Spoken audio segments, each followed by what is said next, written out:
America ने उसकी संसद के स्पीकर और विदेश मंत्री के नाम अपने दुश्मनों की हिट लिस्ट से बाहर कर दिए। यह जानकारी अमेरिकी अखबार द वॉल स्ट्रीट जर्नल ने दी। अमेरिकी अखबार ने बताया कि ट्रंप सरकार ने ईरान के स्पीकर मोहम्मद बागर गालिबाफ को अपनी हिट लिस्ट से हटा दिया। इसी तरह ईरान के विदेश मंत्री अब्बास अराक्ची का नाम भी अमेरिका ने हिट लिस्ट से हटा दिया। द वॉल स्ट्रीट जर्नल के मुताबिक यह फैसला ऐसे समय में लिया गया जब डोनाल्ड ट्रंप लगातार यह दावा कर रहे हैं कि उनकी ईरान के कुछ बड़े नेताओं से जंग खत्म करने को लेकर बातचीत चल रही है। लेकिन ईरान लगातार इस बात से न सिर्फ इनकार करता आ रहा है, बल्कि उसने यह भी दावा किया कि अमेरिका के साथ कोई समझौता वो कभी करेगा ही नहीं।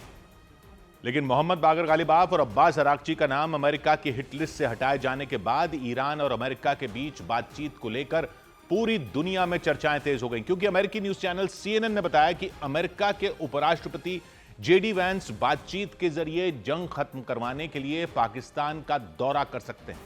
हालांकि उनका दौरा कब होगा, कहां होगा, यह जानकारी नहीं मिल सकी। लेकिन बातचीत और समझौते वाले इस पूरे घटनाक्रम में पाकिस्तान का जिक्र होना शुरू हो गया। न्यूज एजेंसी रॉयटर्स के मुताबिक पाकिस्तान ने तो हिट लिस्ट से ईरान के 2 नेताओं के नाम हटवाने का क्रेडिट लेना भी शुरू कर दिया। पाकिस्तान के विदेश मंत्री इसहाक डार ने तो सोशल मीडिया पर पाकिस्तान को शांति दूत की तरह पेश करना शुरू कर दिया। लेकिन सूत्रों ने बताया कि ईरान ने इस सब से साफ इनकार किया। सूत्रों के मुताबिक ईरान ने अमेरिका से बातचीत और उस बातचीत में पाकिस्तान की भूमिका को साफ नकार दिया, जबकि इजरायल के मीडिया ने तो यह तक दावा कर दिया कि डोनाल्ड ट्रंप शनिवार को सीजफायर यानी युद्ध विराम की घोषणा कर सकते हैं। हालांकि इजरायल की मीडिया ने यह भी बताया कि वहां की फौज युद्ध को जल्द खत्म करने के मूड में नहीं है। लेकिन अमेरिकी मीडिया में ऐसी खबरें आई कि ट्रंप समझौते के पक्ष में।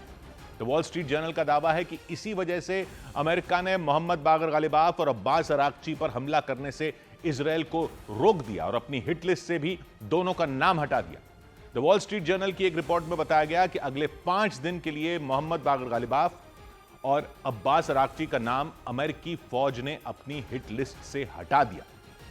अमेरिकी अखबार के मुताबिक ट्रंप सरकार के अफसरों का मानना है कि अगर इन नेताओं को निशाना बनाया गया तो बातचीत की संभावनाएं पूरी तरह खत्म हो सकती हैं। इसलिए ईरान के इन दोनों बड़े नेताओं पर हमला नहीं करने का फैसला लिया गया। द वॉल स्ट्रीट जर्नल के मुताबिक अमेरिका ने हमला नहीं करने के लिए इजरायल को भी राजी कर लिया ताकि हाई लेवल बातचीत शुरू हो सके। रॉयटर्स की एक रिपोर्ट में बताया गया कि इजरायली सेना की एक स्पेशल टुकड़ी को ईरान के इन दोनों नेताओं की बिल्कुल सटीक लोकेशन मिल चुकी थी। उन्हें खत्म करने की भी तैयारी पूरी हो चुकी थी, लेकिन अमेरिका ने बीच में ही इजरायल को रोक दिया। पाकिस्तानी सेना के एक अधिकारी के हवाले से रॉयटर्स ने यह जानकारी दी। इसी के बाद रॉयटर्स ने यह जानकारी भी दी कि पाकिस्तान के कहने पर न सिर्फ अमेरिका ने मोहम्मद बागर गालिबाफ और अब्बास अराक्ची पर हमले से इजरायल को रोका, बल्कि अपनी हिट लिस्ट से भी उनके नाम हटा दिए। इससे पहले भी रॉयटर्स ने जानकारी दी थी कि पाकिस्तान ने अमेरिका और ईरान के बीच जंग रुकवाने के लिए एक मध्यस्थ की भूमिका निभाने के लिए हामी भरी थी। अमेरिकी न्यूज चैनल CNN ने जानकारी दी कि अमेरिका के उपराष्ट्रपति पाकिस्तान का दौरा कर सकते हैं। हालांकि JD वैंस के पाकिस्तान दौरे को लेकर सिर्फ अटकलें ही लगाई गई, क्योंकि पाकिस्तान की तरफ से इसे लेकर किसी तरह की कोई जानकारी नहीं दी गई। जैसे उनके दौरे का समय क्या होगा, कोई बैठक होनी है तो वो किस जगह पर होगी, मीटिंग होनी है तो उसमें कौन कौन शामिल होगा, इन सब सवालों का जवाब नहीं मिला। हालांकि CNN की रिपोर्ट में यह जरूर बताया गया कि JD वैंस के साथ अमेरिका के कुछ और अफसर भी पाकिस्तान का दौरा कर सकते हैं। CNN ने बताया सुरक्षा कारणों की वजह से सिर्फ पाकिस्तान ही नहीं बल्कि तुर्की जैसे दूसरे विकल्पों पर भी विचार किया जा रहा है, क्योंकि अमेरिका इसे लेकर बेहद सतर्क है। अमेरिकी अफसर चाहते हैं कि जंग को लेकर होने वाली संवेदनशील बातचीत बिल्कुल सुरक्षित माहौल में ही हो।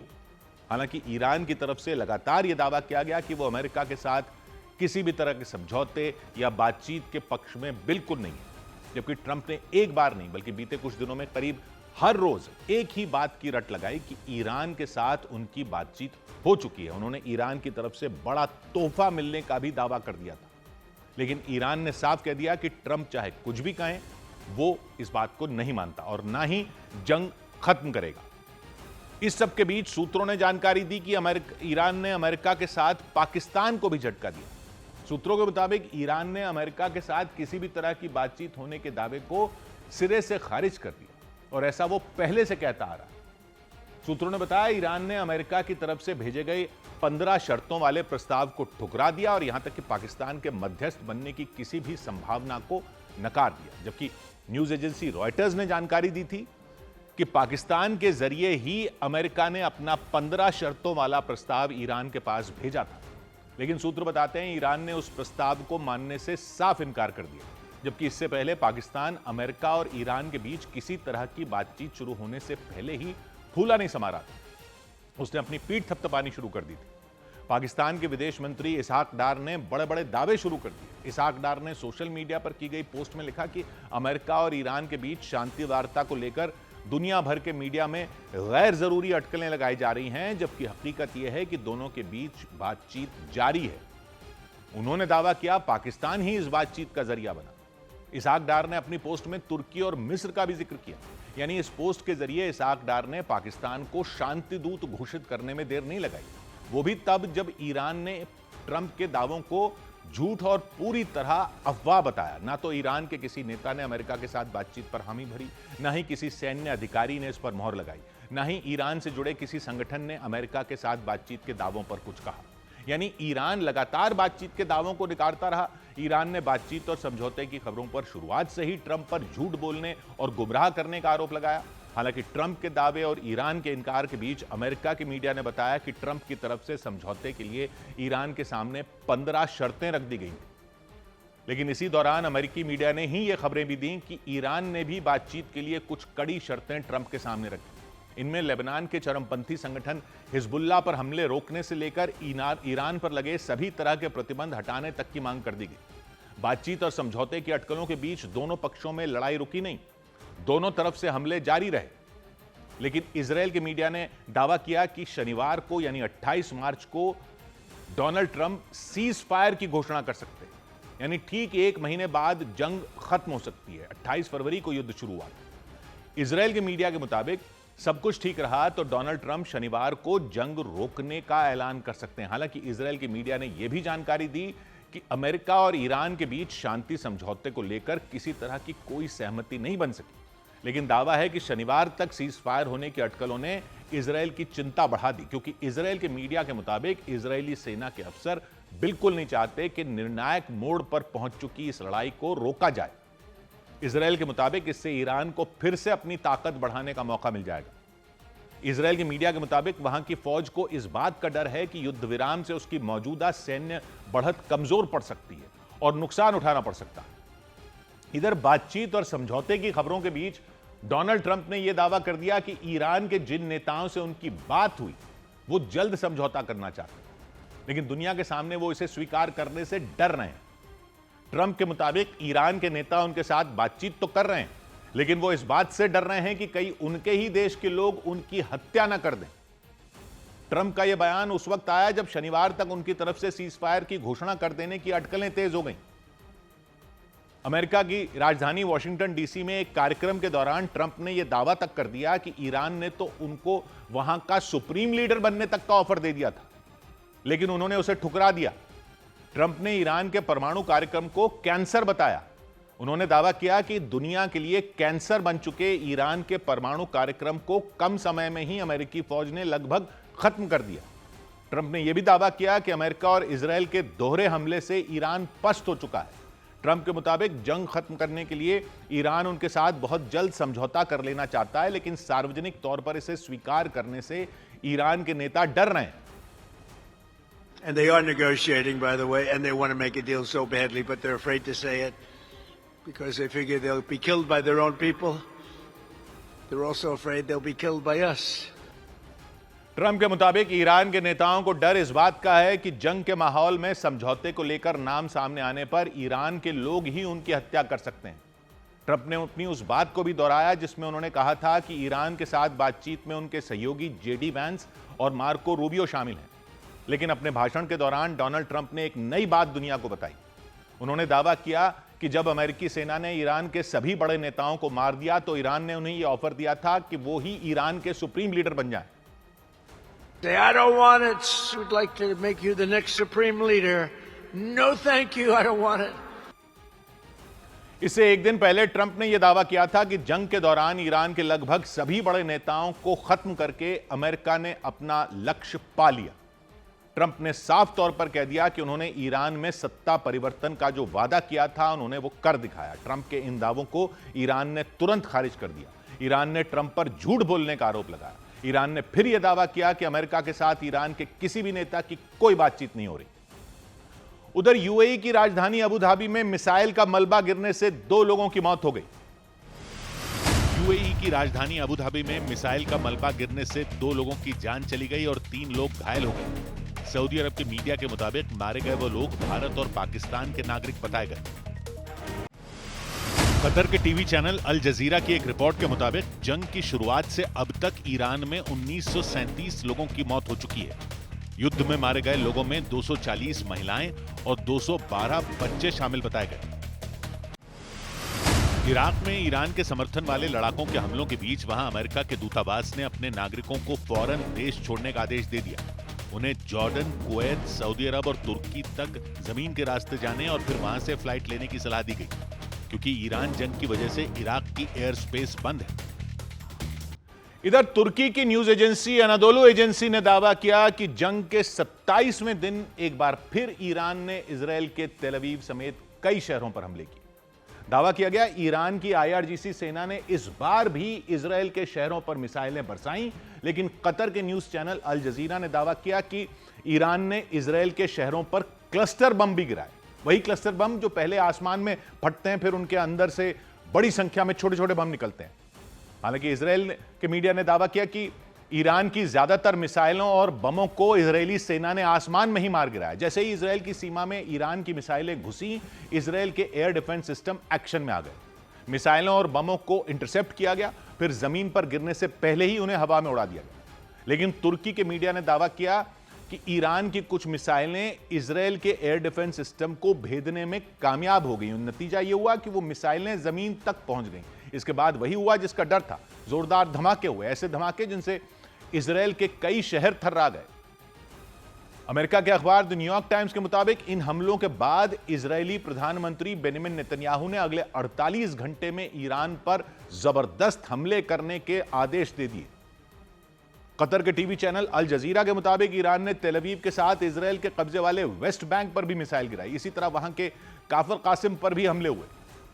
इजरायल की राजधानी यरूशलेम के पास बेत शेमेश नाम के शहर पर भी ईरान ने बम बरसाए। तुर्की की न्यूज एजेंसी अनादोलू एजेंसी के मुताबिक ईरान ने सबसे ज्यादा मिसाइलें तेल अवीव पर बरसाई और इजरायल की मीडिया ने दावा किया कि इजरायल की सेना ने भी ईरान की मिसाइलों को चुन चुनकर मारने में कोई कसर नहीं छोड़ी। जैसे ही ईरान की मिसाइलें तेल अवीव के आसमान में पहुंची, इजरायल के एयर डिफेंस सिस्टम एक्शन में आ गए। सबसे पहले हमले की जानकारी देने वाले खतरे के सायरन जोर जोर से बजने शुरू हुए। इसके बाद इजरायल के एयर डिफेंस सिस्टम ने ईरान की मिसाइलों को हवा में इंटरसेप्ट करना शुरू किया। एक एक मिसाइल की पहचान की गई, उन्हें मार गिराने के लिए एयर डिफेंस सिस्टम से मिसाइलें निकलनी शुरू हुई। एक के बाद एक कई मिसाइलें निकली, आग उगलती हुई अपने निशाने की तरफ बढ़ी।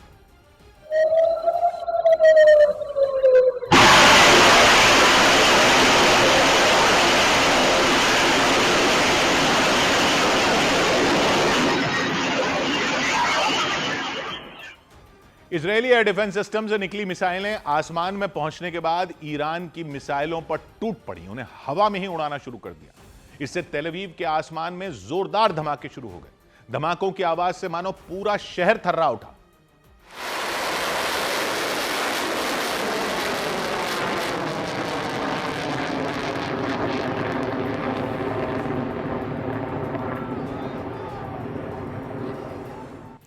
तुर्की की न्यूज एजेंसी अनादोलू एजेंसी के मुताबिक ईरान की आईआरजीसी सेना ने इजरायल के तेल अवीव शहर को निशाना बनाकर कई मिसाइलें दागी, लेकिन इसके लिए इजरायल की सेना पहले से ही तैयार थी, क्योंकि पिछले कुछ दिनों में ईरान ने तेल अवीव पर कई बार हमले किए। इजरायल के मीडिया के मुताबिक 2 दिन पहले ही तेल अवीव पर ईरान ने अपनी बैलिस्टिक मिसाइल से हमला किया था। एक साथ 4 जगहों पर मिसाइलें गिरने की खबर आई थी।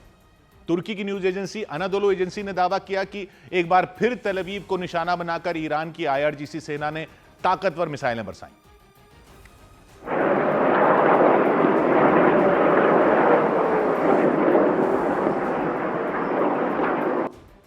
हालांकि इजराइल के मीडिया ने दावा किया कि तेल अवीव के आसमान में ईरान की जितनी भी मिसाइलें पहुंची उन्हें इजरायली सेना ने जमीन पर गिरने से पहले ही तबाह कर दिया। इजराइल के एयर डिफेंस सिस्टम से निकली मिसाइलों ने ईरान की एक एक मिसाइल का हवा में ही काम तमाम कर दिया।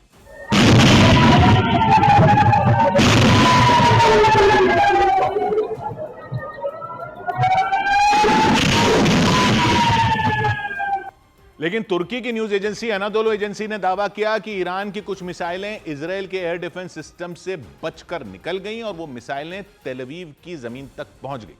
कतर के टीवी चैनल अल जजीरा ने दावा किया कि ईरान की मिसाइलें तेल अवीव में जहां भी गिरी वहां जबरदस्त नुकसान हुआ। मकान पर मिसाइल गिरी तो मकान खत्म हो गया, कार पर गिरी तो कार जलकर राख हो गई। इन हमलों से तेल अवीव के लोग दहशत से भर गए। कुछ लोगों के घायल होने की भी खबरें आई। और तुर्की की न्यूज एजेंसी अनादोलू एजेंसी के मुताबिक ईरान ने तेल अवीव की तरह इजराइल के काफर कासम शहर पर भी हमला किया। शहर के एक रिहायशी इलाके में आसमान से सीधे एक कार पर बम गिरा। धमाके के साथ वो कार कई फीट हवा में उछल गई और फिर हवा में पलटती हुई जमीन पर आ गई। इससे उसके परखचे उड़ गए। जिस जगह पर बम गिरा उस जगह पर एक बड़ा सा गड्ढा हो गया। ये वो जगह है जहां पे आप देख सकते हैं कि ये गड़ा हुआ है और यहां पर ये एक गाड़ी थी जो बिल्कुल हवा में उठ गई और उसके पुरखच्चे उड़ गए। यही वो स्पॉट है जहां पे ये अटैक हुआ था। काफर कासिम शहर मध्य इजराइल में है। यह शहर तेल अवीव से करीब 20 किलोमीटर पूर्व में, वेस्ट बैंक की सीमा के पास। इजराइल के इसी शहर पर ईरान की IRGC सेना ने बम बरसा दी। कतर के न्यूज चैनल अल जजीरा के मुताबिक ईरान ने काफर कासिम शहर पर क्लस्टर बम से हमला किया। जिस वक्त कार पर बम गिरा उससे पहले 2 लोग वहां से दौड़कर जाते नजर आए। थोड़ी देर बाद वहां धमाका हुआ। धमाके में एक गाड़ी पूरी तरह बर्बाद हो गई। उसके अलावा आसपास खड़ी दूसरी गाड़ियों को भी नुकसान पहुंचा। पूरे एरिया को बंद कर दिया गया और यहाँ पर हम देख पा रहे हैं काफ़ी गाड़ियों को नुकसान हुआ है। तो ये आप देख सकते हैं ये वो स्पॉट है जहाँ पर ये मिसाइल का एक हिस्सा गिरा। ऐसा समझा जा रहा है कि क्लस्टर बॉम्ब था। कार पर आसमान से बम गिरने के बाद आसपास रहने वाले कुछ लोग वहां पहुंच गए। कतर के मीडिया ने दावा किया कि ईरान के इस हमले में 3 लोग घायल हो गए और तेल अवीव पर काफर कासिम के अलावा इजराइल के कब्जे वाले वेस्ट बैंक पर भी हमले हुए। वहां के एक रिहायशी इलाके में दिन के उजाले में मिसाइल गिरी। पलक झपकते ही मिसाइल जमीन से टकराई और वहां जबरदस्त धमाका हुआ। धमाके की आवाज से आसपास के इलाके बुरी तरह हिल गए।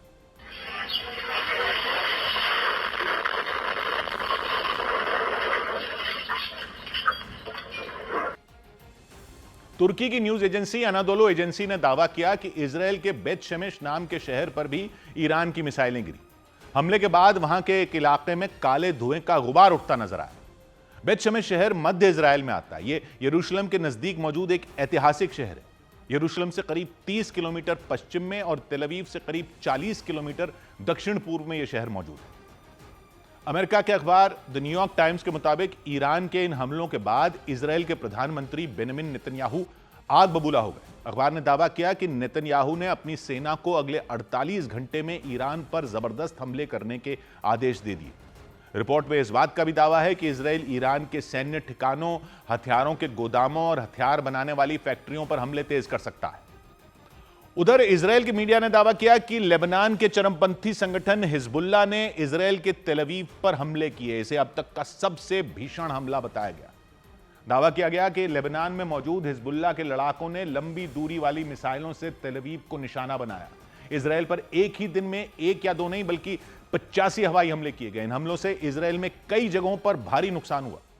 हालांकि इजराइल ने दावा किया कि उसके एयर डिफेंस सिस्टम ने कई मिसाइलों को मार गिराया और इजराइल के मीडिया के मुताबिक हिजबुल्लाह ने हमलों में इजराइल के सैन्य ठिकानों को भी निशाना बनाया। उसने लेबनान से एक साथ कई रॉकेट दागे। सारे रॉकेट तेज रफ्तार से आसमान की तरफ बढ़ते नजर आए और फिर देखते ही देखते जमीन की तरफ जा गिरे।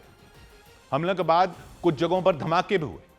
इजराइल की मीडिया ने दावा किया कि हिजबुल्लाह ने तेल अवीव शहर पर भी मिसाइलें दागी। हमलों के लिए लंबी दूरी वाली मिसाइलों का इस्तेमाल किया गया। मिसाइल हमलों में एक व्यक्ति के घायल होने की खबर आई। बताया गया कि हिजबुल्लाह की तरफ से 24 घंटे के अंदर दर्जनों रॉकेट दागे गए, मिसाइलें दागी गई, ड्रोन हमले किए गए। सारे हमले एक ही दिन में किए और इन हमलों की वजह से इजराइल के एक इलाके में आग लग गई। वहां सड़क किनारे खड़ी कुछ गाड़ियां भी आग की लपटों से घिर गईं। वहां मौजूद लोग उन गाड़ियों पर पानी डालकर आग बुझाने की कोशिश करते दिखे। बताया गया इजराइल के सैन्य ठिकानों पर हिजबुल्लाह के लड़ाकों ने कुछ रॉकेट भी दागे। इजराइल की सेना ने बताया कि हिजबुल्लाह के हमलों में उसके एक अधिकारी समेत 4 जवान घायल हो गए। हिजबुल्लाह की तरफ से इजराइल पर की गई कार्रवाई के बाद कुछ लोग जश्न मनाते दिखे। इसका एक वीडियो भी सामने आया। वीडियो लेबनान का बताया गया। वहां कुछ लोगों ने पटाखे जलाकर खुशी मनाई।